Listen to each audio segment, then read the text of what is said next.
baby aspirin.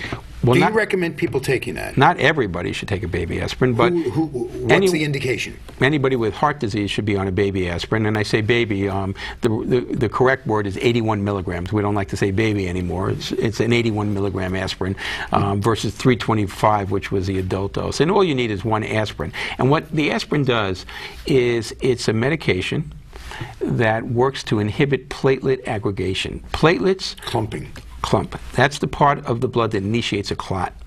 So when you cut yourself shaving, or you cut yourself with on your hand, and you start bleeding, why do you stop bleeding? You stop bleeding because your blood cells don't want you to bleed out.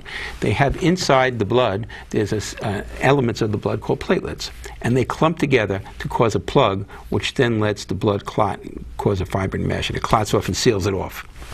What aspirin does, it inhibits that platelet aggregation, that clumping. And the first mechanism of a heart attack is that when you have decreased flow through an artery, slow flow, sort of like a river that has logs in it and leaves attached to it. When you have that obstruction of flow, flow is slower and it could clot. And the first clotting mechanism is platelet aggregation. Aspirin inhibits that.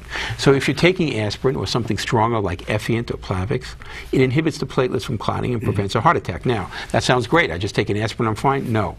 You know, if you have a blockage in an artery, and the plaque ruptures, sort of like a pimple popping, and the cholesterol material is exposed to the blood, it's an intense exposure that causes clotting to happen right away, and that's how a heart attack happens. So an aspirin may help, but that alone usually is not enough.